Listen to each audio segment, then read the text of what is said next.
Esse capítulo 35 de Boruto de Blue Vortex pode até não ter tido ação, mas trouxe detalhes bastante peculiares que podem mudar muito o rumo da história, como Amado conseguindo desligar o Kashinkoji através de uma ferramenta ninja usando o Kawaki, até mesmo Boruto dizendo pra Sarada virar uma isca. Será que o plano do Borutão vai dar ruim? Bora conferir tudo isso nesse vídeo. Vem comigo! Fala galera, aqui quem fala é o Caçador Especial Bujão Vitor. Mano, o seguinte, a gente já começa esse capítulo com o Jura e o Hidari retornando, sem falar que a capa desse capítulo é o próprio Hidari, uma capa maneira, legal, as capas do Ikimoto são sempre bem estilosas, só que aqui tem detalhes interessantes. Será que o Hidari é realmente Sasuke? A primeira pergunta que eu faço pra vocês, deixa nos comentários. Jura ainda sente dúvidas sobre seus instintos logo após a morte do próprio Mamushi, ao mesmo tempo que ele pensa que foi uma luxúria cegou o próprio Mamushi, acabou o cegando, que era algo primitivo, que era algo que poderia ser ultrapassado. Ou seja, o Jura ainda sente confusão nessa questão dos instintos dos Shinjus, aparentemente. Mas aí entra um detalhe interessante. Por que o Jura salvou o Hidari, mas não salvou Matsuri e não salvou também o Ryu? Sim, o Hidari fez essa pergunta na lata pro Jura, porque ele queria saber, por que justo eu? E o Jura disse simplesmente, bom, eu nunca parei pra pensar nisso. Por quê? Será que o Jura sabe ou ele tá esperando algo acontecer? Galera, esse capítulo trouxe muita coisa maneira, porque se você for parar pra analisar num contexto geral, o Jura, né, em tese, se ele sente muito apreço por devorar o Naruto pelo que o Naruto é,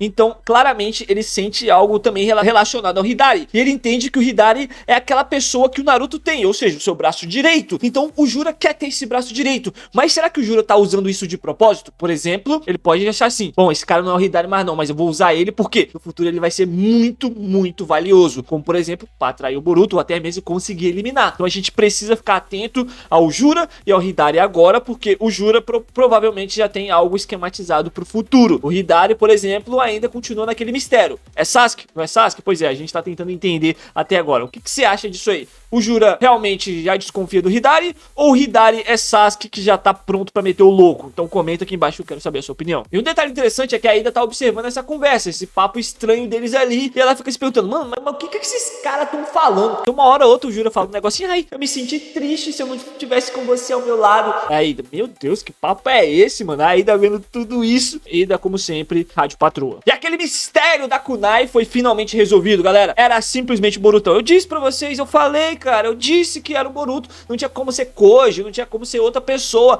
Era pra ser o Boruto. A gente até teorizou, mas não, foi o próprio Boruto Uzumaki mesmo. E ainda chamou a Sarada pra um date. Sim, chamou a Sarada pra um date ali. E a Sarada, obviamente, foi correndo atrás de seu macho, né? Logo após a Sarada chega lá, os dois começam a trocar ideia. A Sarada já chega logo falando pro Boruto assim, ah, desculpa pelo seu olho, naquela correria toda, eu não tive nem tempo de dizer pra você desculpas. A gente vê que o Boruto, o baque da onipotência deixou o Boruto muito desnorteado naquele momento, porque ele nem mesmo sentiu a dor que ele tava no olho, ele não sentiu que ele tinha perdido o olho, ele não tava nem aí. A única coisa que importava naquele momento era o que tava acontecendo. E aquilo ali realmente foi muito pesado, na minha visão, ver isso ali. Mostra o psicológico do Boruto que tá realmente, ficou abatido naquele instante. Foi um baque gigantesco na mente dele, tá? Ele não está mostrando isso, mas obviamente ele tá sentindo essa solidão que ele tá sentindo agora, sem o seu mestre, sem sua família, sem sua vila, ou seja, o cara tá sem nada. Isso deixa as coisas mais sombrias pro protagonista, deixa as coisas mais diferentes, ao mesmo tempo que também deixa ele, tipo assim, eu não tenho nada a perder, então, claramente eu vou continuar seguindo esse caminho. O Boruto tá carregando tudo que o Sasuke tentou fazer antes do Naruto tentar impedir ele, que foi lá no Vale do Fim, tá ligado? Que era, tipo assim, carregar tudo pra si e depois sumir no mundo. Depois dessa breve conversa muito séria, o Boruto vai lá e solta um, ah, mas eu fiquei maneiro com esse olho aqui, né, tá ligado? Eu fiquei gatíssimo. E a Sarada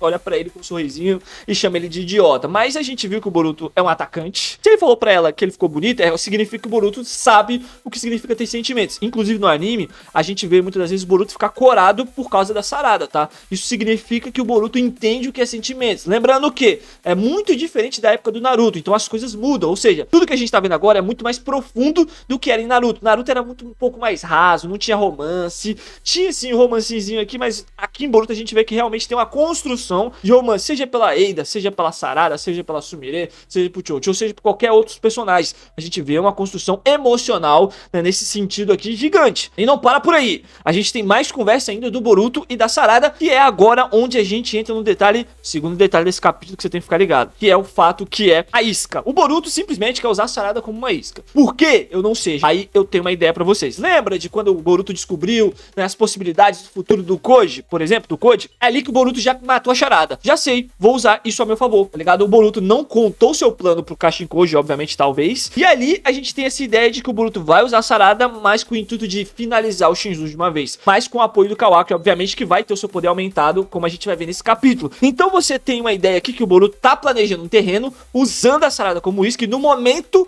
que ele usar a Sarada como isca e chegar lá a tempo, né, obviamente, a gente vai ter 3 dos mais poderosos pra lutar: Sarada, Kawaki e Boruto. Obviamente a gente vai ter o Kawaki nessa batalha. Então eu espero, tipo assim, vai ser uma batalha emocionante, porque provavelmente o arco do Shinjutsu vai finalizar de uma forma magistral, tendo a eliminação de tanto o Hidari quanto também o próprio Jura. Mas abre um leque também de tristeza. Será que é o Sasuke que vai morrer? Será que o Sasuke vai morrer? Será que a alma espinhosa do Sasuke vai dar tempo de levar até lá? Bom, provavelmente a gente vai ver isso só nos próximos capítulos. Pode ser, como eu já falei, o Jura tá esquematizando, ele já tem uma ideia do que pode acontecer. Ele pode se aproveitar do sentimento que o Boruto sente pelo Sasuke, tanto pela Sarada, pra poder acabar com o Boruto. Então tudo pode dar errado. O próprio Boruto diz isso: Sarada, aconteça o que acontecer, nunca perca as esperanças. Ou seja, ele tá tipo assim, eu quero que tudo dê certo, mas se não der certo, nunca perca a esperança. Então o Boruto já tá esquematizando, já tem um plano especializado, como vocês viram lá no País do Vento, quando ele usou o Kawaki, tá ligado? Então, ou seja, o Boruto tá fazendo algo, mudando ali o sentido do futuro que já tava pré-estabelecido. O Boruto obviamente tem um plano, e esse plano tem a chance de 50% dar bom e 50% dar ruim. Vamos esperar aí o que vai acontecer. E você, acha que o plano do Boruto vai dar ruim ou vai dar bom? Será que a Sarada vai ser devorada ou não vai ser devorada? Ou será que o Júlio vai usar o Hidari como uma espécie de provocação, tanto pra Sarada como pro próprio Boruto? Comenta aqui embaixo, eu quero saber. E a gente achou que o Inojin não ia ser útil, né, meu parceiro?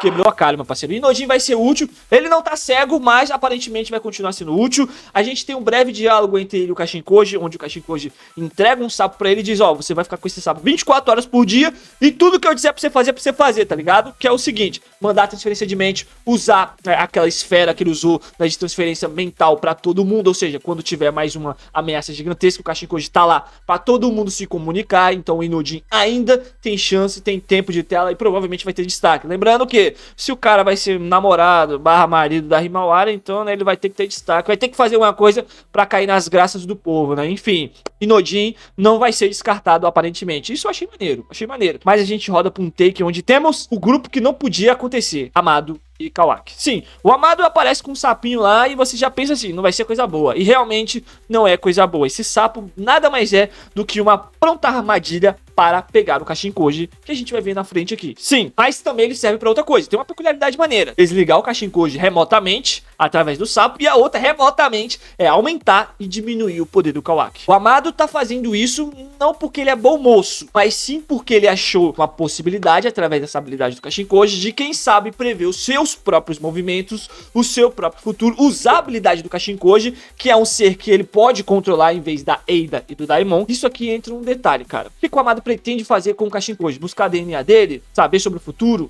Por quê? A gente não sabe ainda, mas a gente vai descobrir. Então, não coloque minha mão no fogo pelo Amado. O Amado aqui já começou a mostrar suas garras, tá? Porque ele tá atrapalhando o plano. Só que, usando essa primícia do sapo, como eu já expliquei, ele consegue remotamente aumentar e diminuir o poder do Kawaki. Ele remotamente consegue fazer o que ele quiser com o Kawaki agora. Seja desligar, seja aumentar. O cara só falou o básico: olha, Kawaki, eu posso remotamente aumentar seu poder e diminuir ele quando eu quiser. Mas só isso, Amado? Acredito eu que não, né? Ou seja, o Amado tá usando essa sede de poder do Kawaki rápido pra poder contra ele. Ou seja, o Kawaki, ele não é uma pessoa que gosta de treinar, não é uma pessoa que gosta de aprender, e aí ele tá usando isso ao seu favor. Ou seja, o Kawaki é um Zé Ruela e ele vai conseguir cair no óbvio, que é o Amado tentar usar o corpo dele, seja por bem ou seja por mal. E obviamente a gente não pode ficar parado quando a gente tem outro detalhe também: Hidari estava olhando um livro de gatos. Por quê? Eu não sei o que o Ikimoto pensou ali, não, mas a gente sabe que o Ikimoto gosta de gatos. E ainda disse que era fofinho. O Jura não estava entendendo nada. Imagina a Eida vendo aquilo, mano. O que tá acontecendo aqui? E pra finalizar, a gente tem ali o momento em que a gente precisa finalizar com chave de ouro. Lembra que eu disse que a gente tem o Jura, que pode ter um plano por trás, e também, além disso, o Boruto, que também pode ter um plano por trás dessa isca que ele vai usar como Sarada. E também, agora, a terceira possibilidade: Kashin Koji já sabia que tudo isso ia acontecer e ele mentiu. Tanto para a todo mundo, eu acho que talvez exceto o Boruto, como também para o Inojin. que é a pessoa que ele tá muito próximo neste exato momento.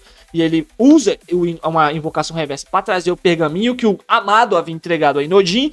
E ali ele já vê um pouco de desconfiança, obviamente. Mas o próprio Inodin fica impressionado com tudo isso, né? Nossa, o Amado aqui, por quê, né? Então, neste exato momento aqui, você tem que se atentar. Será que o Kashinkoji não previu um futuro que o Amado poderia usar? Porque o Kashinkoji diz ali no capítulo que ele não sabia o que ia acontecer. Tudo que estava acontecendo agora era totalmente novo. Mas será que é verdade? Será que ele não mentiu pro Inodin e lá de novo no campo de batalha tentar se sacrificar, tá ligado? Porque o Koji, ele é dessa forma, ele não fala nada, ele só fala o necessário. Olha, faz isso, o Inodin foi lá e vai. O Inodin é facilmente manipulado, então não é igual o Boruto, né? Então o Inodin foi. Então a gente entende que ele talvez possa ter mentido pro Inodin, sabendo que aquilo ali ia acontecer. Ainda assim, galera, eu ainda talvez fico meio cético em relação a, será mesmo que o Kashinkoji não previu que o Amado poderia tentar algo contra ele? Pô, aí é bem difícil. Assim que ele abriu o pergaminho, Kawaki apareceu com um sapinho na mão e ali com as palavrinhas mágicas dizendo: é um beco sem saída, Kashinkoji. Será mesmo que o Kashinkoji foi derrotado assim? Ou será que é só um planinho do Kashinkoji para tentar persuadir o Amado ou até conseguir prendê-lo? Bom, vamos descobrir tudo isso nos próximos capítulos. Se o Kashinkoji caiu ou não caiu, o que vai ser do Boruto agora sem o seu outro mentor, que é o Kashinkoji, como o Boruto vai conduzir as operações daqui pra frente, porque sem o Kashinkoji ele não tem mais a presença de ver os futuros, ou seja, ele tá no escuro, mas ao mesmo tempo o Boruto pode fazer o que ele quiser sem as interferências futuras do Kashinkoji. Será mesmo que esse plano vai dar certo? Comenta aqui embaixo. Esse capítulo foi nota 10, meu parceiro, foi sensacional, mas comenta aqui embaixo o que você achou desse capítulo. É claro, deixa o seu like, se inscreve no canal e me espere para muito mais vídeos que vai sair a respeito desse capítulo, que tem muito detalhe interessante. Comenta aqui embaixo. Falou, galera, tamo junto, fui!